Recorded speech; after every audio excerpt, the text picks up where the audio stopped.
आप सभी को मेरा प्रणाम। मित्रों, आज हम बगलामुखी साधना के विषय में बातें करने के लिए उपस्थित हुए हैं। बगलामुखी मंत्र और बगलामुखी यंत्र और पूरी बगलामुखी साधना, ये तीनों अलग अलग विषय हैं। बगलामुखी साधना साधारण लोगों के वश की बात नहीं है, ना ही सबको करनी चाहिए, क्योंकि ये बहुत ही कठिन विषय है। बगलामुखी मंत्र, बगलामुखी यंत्र, इनका सामान्य प्रयोग भी आजकल बहुतायत में आम है, देखने को मिलता है। जिन लोगों को पंचांग ढंग से देखना नहीं आता, वो आजकल सीधे सीधे उपाय के तौर पर बगलामुखी मंत्र का जाप बता देते हैं, मंत्र भी बता देते हैं। जिनको खुद मंत्रों के उच्चारण का ज्ञान नहीं है, वो मंत्र बांट रहे हैं। जो बहुत विद्वान पुरुष हो, मंत्रों के अधिकारी हों, मंत्रों से दीक्षित हों, वो भी बगलामुखी मंत्र की दीक्षा अपने हर शिष्य को नहीं देते। साधारण मनुष्य को देना तो बहुत ही गलत काम है। दिया भी नहीं जाता और लोग देते भी नहीं हैं। और हर मनुष्य को इसको करने का अधिकार भी नहीं है, उसको करने से लाभ भी नहीं होगा, उल्टे नुकसान ही हो जाएगा। लेकिन फिर भी आज के युग में बहुत से लोग, जिनसे मैंने सुना है, वो शुद्ध अशुद्ध रूप में इन मंत्र और यंत्रों का प्रयोग करते हैं। लाभ कुछ होता नहीं है, उल्टे हानि ही होती है। ऐसे ही कुछ भ्रमों को, अज्ञानताओं को दूर करने के लिए मैंने ये वीडियो बनाया है। मित्रों, सबसे पहले बगलामुखी शब्द पर हम आते हैं। मूल शब्द बगुला नहीं है, मूल शब्द वल्गा है। वल्गा संस्कृत का शब्द है, जिसका अर्थ होता है दुल्हन। बगलामुखी अर्थात दुल्हन के समान मुख वाली। इसका आकर्षण, स्तंभन शक्ति इतनी प्रबल है, जिसका रूप इतना अलौकिक है, जिसके कारण ही उन्हें वल्गामुखी नाम दिया गया। वल्गा शब्द का अपभ्रंश है, यानी कि उसका बिगड़ता हुआ स्वरूप ही बगलामुखी है। लेकिन बगला शब्द को भी हमारे ऋषि महर्षियों ने, मंत्रज्ञों ने, तांत्रिकों ने मान्यता दी है, स्वीकार्यता दी है। अतः बगलामुखी शब्द भी ग्रहण करने योग्य है, लेकिन मूल शब्द वल्गा है, वल्गामुखी। बगलामुखी मंत्र का जब हम जाप करते हैं, तो सबसे पहले इसमें उनका बीज मंत्र आता है, ओम ह्रीम। ह्रीम उनका बीज मंत्र है। बहुत से लोगों को देखता हूँ, 95% लोग इसका अशुद्ध उच्चारण करते हैं। कुछ लोग ह्रीम बोलते हैं, कुछ लोग ह्रीम बोलते हैं। ह्रीम महालक्ष्मी का बीज मंत्र है, बगलामुखी का नहीं। इसी प्रकार ह्रीम ही बगलामुखी का बीज मंत्र नहीं है। माँ बगलामुखी का बीज मंत्र है ह्रीम। ह जिसमें आधा ल का डंडा, रे की मात्रा भी आती है, फिर आ का डंडा और बड़ी ई की मात्रा, वो ह्रीम होता है। हिंदी के किसी कीबोर्ड में मैंने टाइप करने की कोशिश करी, ह्रीम शब्द में टाइप नहीं कर पाया। तो आप स्क्रीन पर लिखा हुआ देख पाएंगे कि शुद्ध शब्द क्या है और अशुद्ध शब्द क्या है। तो शुद्ध शब्द है ह्रीम। ओम ह्रीम बगलामुखी। सर्व दुष्टानाम, यहाँ दुष्ट तात्पर्य शत्रुओं से है, विपत्तियों से है, रुकावटों से है। सर्व दुष्टानाम वाचम मुखम पदम, जिसका मुख, जिसके पैर, जिसकी वाचा, स्तंभ है, स्तंभ है, स्तंभित कर दो, स्तंभित कर दो। वाचम मुखम पदम, स्तंभ है, स्तंभ है, जिह्वाम कीले, जिसके जिह्वा को कील दो। बुद्धि विनाश है, इसकी बुद्धि को विनाश कर दो, बांध दो। ह्रीम ओम स्वाहा। पूरी तरह से शत्रु संहार है, शत्रुओं का दमन करता। शत्रुओं से एक तात्पर्य रुकावटों से भी है, विघ्नों से भी है। सभी का दमन करने के लिए माता बगलामुखी का आवाहन, इनके मंत्र का जाप और पूजन किया जाता है।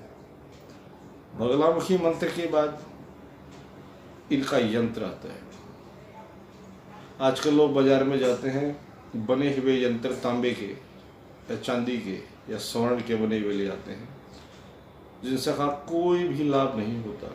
एक विशेष ज्यामितीय आकृति बनाकर जब आप अपने घर में रख लेते हैं तो उसका शुभ या अशुभ प्रभाव होना तो तय है। अगर वो विधि विधान से नहीं बनी है तो उसका अशुभ प्रभाव ही होना निश्चित है। फिर आप उसकी पूजा विधान भी नहीं जानते, तब तो और भी वो अनिष्टकारी विनाशकारी ही साबित हो। यंत्र क्या है? एक विशेष मुहूर्त में, यदि मैं बगलामुखी के ऊपर वीडियो बना रहा हूं तो मुझे बगलामुखी यंत्र की ही बात करनी चाहिए।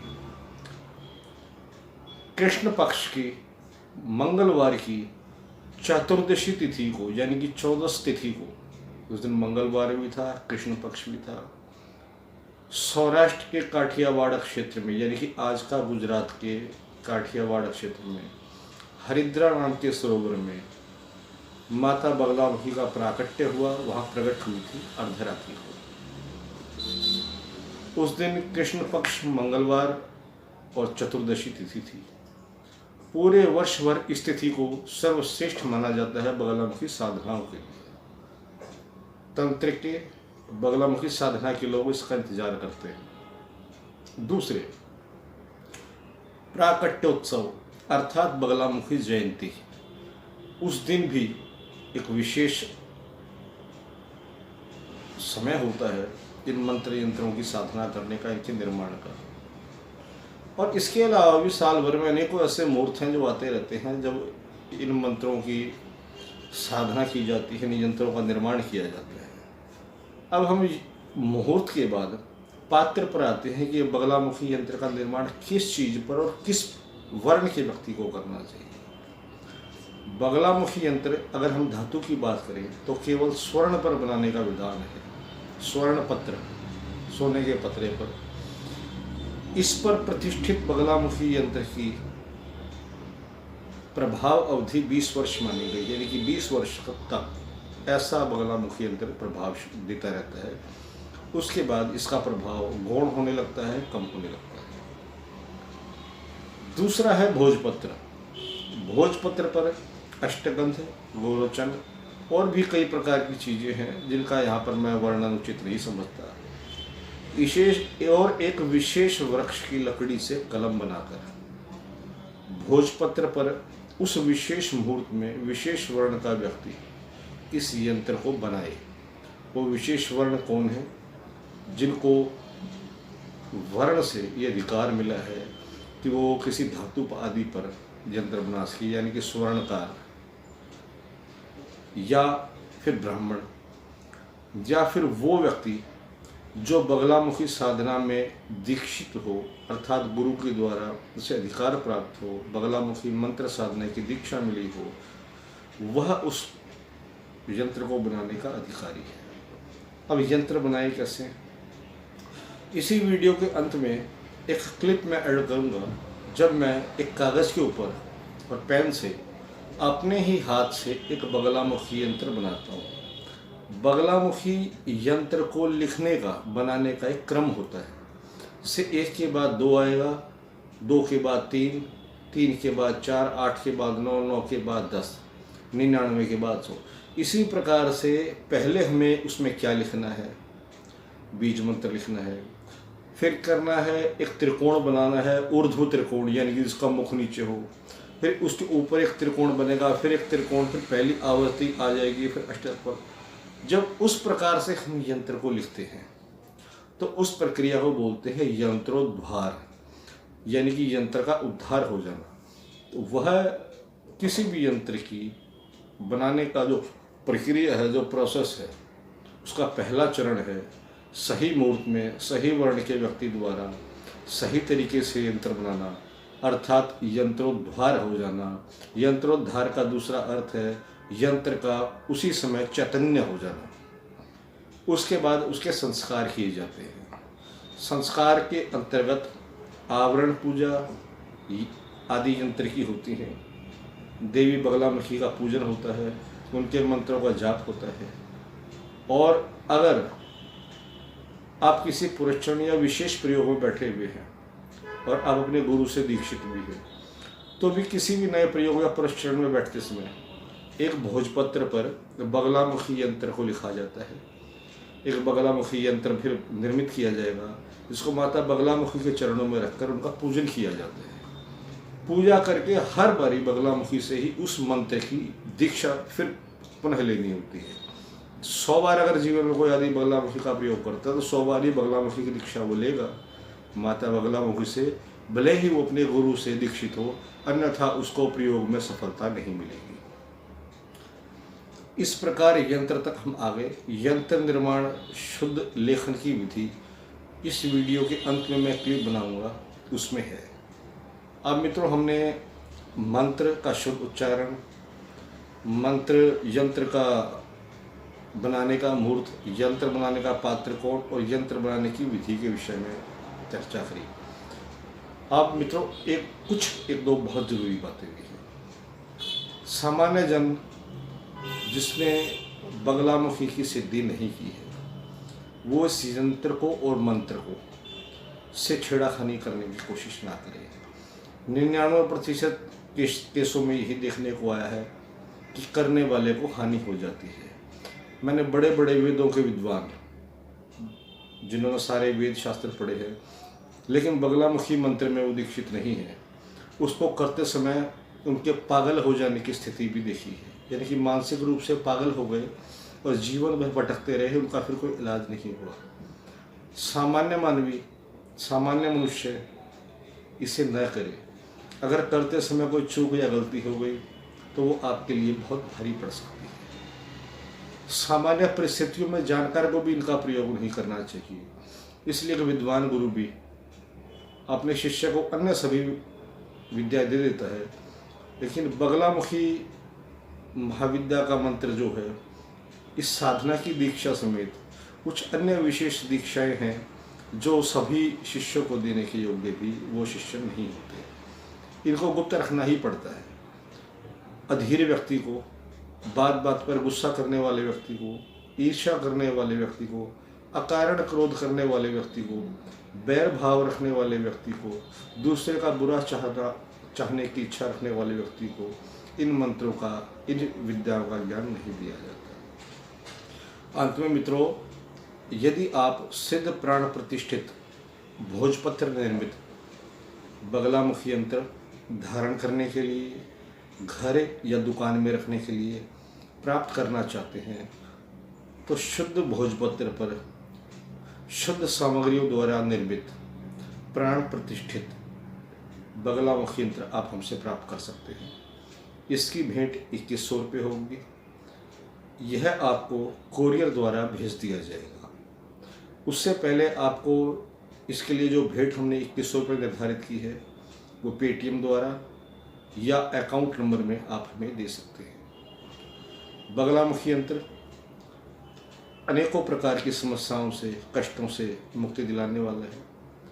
यदि आपको कोई मानसिक कष्ट है, कोई शारीरिक कष्ट है कि आप दवाई खाते हैं, आपके शरीर को आराम नहीं होता, आपको नज़र बहुत लगती है, आपके काम धंधा कारोबार को नज़र बहुत लगती है, आपके काम नहीं बनते, कामों में रुकावट आती है, कई बार आपको अनुभव होता है कि घर में रखे हुए पैसे आपके अचानक अपने आप कम होने लगे हैं, आपको किसी भी कार्य में सफलता नहीं मिलती, आप किसी कोर्ट केस में फंसे हुए हैं, आप पर कोई झूठा आरोप लगा हुआ है, आपका किसी प्रकार का कोई वाद विवाद झगड़ा चल रहा है, या किसी ने किसी झूठे इल्ज़ाम में आपको फंसा दिया है, सहित अनेकों ऐसे विषय हैं, अनेकों ऐसे कष्ट हैं, परेशानियां हैं, जहाँ बगलामुखी में यंत्र को धारण करना आपको इन कष्टों से मुक्ति दिला सकता है। तो मित्रों, आज की इस वीडियो में बगलामुखी से जुड़ी हुई कुछ विशेष जानने योग्य बातें मैंने आपको बताई। इस वीडियो के अंत में आप वो क्लिप भी ज़रूर अवश्य देखें कि एक बगलामुखी को जब हम अपने हाथ से बनाते हैं, उस प्रक्रिया को बनाने का तरीका और कैसे फिर वो यंत्र चैतन्य हो जाता है, उससे भी जरूर देखें। मित्रों, अगर आपको हमारा ये वीडियो पसंद आया हो तो इस वीडियो को लाइक शेयर करें और आवश्यक समझें तो आप अपनी राय कमेंट्स के रूप में हमें दें। हमारे चैनल को सब्सक्राइब करें। आप सभी मित्रों को भारत विष्णु गौड़ का प्रणाम। जय श्री राम। सबसे पहले हम माता बगलामुखी का बीज मंत्र मध्य में लिखते हैं। बीज मंत्र है ह्रीम। ह्रीम लिखने के बाद एक ऊर्ध्व अधोमुखी यानी कि उल्टा त्रिकोण हम इसको बनाते हैं। यह है मुख्य योनि पीठ। इसके बाद ऊर्ध्व त्रिकोण यानी कि सीधा त्रिकोण हम बनाएंगे। सीधा त्रिकोण बनाने के बाद एक अधोमुखी त्रिकोण फिर बनता है।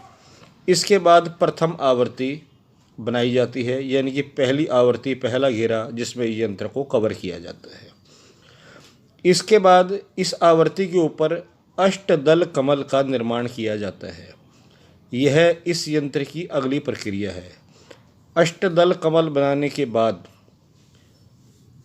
इसको फिर आवृत किया जाता है। इसको द्वितीय आवर्ती या दूसरी आवर्ती हम कह सकते हैं। यंत्रोद्धार की प्रक्रिया में यही विधान है। इसके बाद षोडश दल कमल अर्थात कमल की 16 पंखड़ियों का निर्माण किया जाता है। पहली आवर्ती पर हमने कमल पुष्प की 8 पंखड़ी यानी कि अष्टदल कमल बनाया। दूसरी आवर्ती पर 16 पंखड़ियों की कल्पना निर्माण यानी कि षोडश दल कमल का निर्माण हमने किया। षोडश दल कमल बनाने के बाद तृतीय आवर्ती, तीसरी आवर्ती, तीसरा घेरा जिसमें पूरे यंत्र को आबद्ध किया जाता है। इस तरह से बगलामुखी यंत्र का निर्माण कार्य आगे बढ़ता है। अंत में आता है भूपूर्व आवृत यानी कि भूपूर्व द्वारा इस पूरे यंत्र को आवृत कर दिया जाता है और तब हमारा बगलामुखी यंत्र निर्माण होकर यंत्रोद्धार प्रक्रिया के बाद चैतन्य हो जाता है।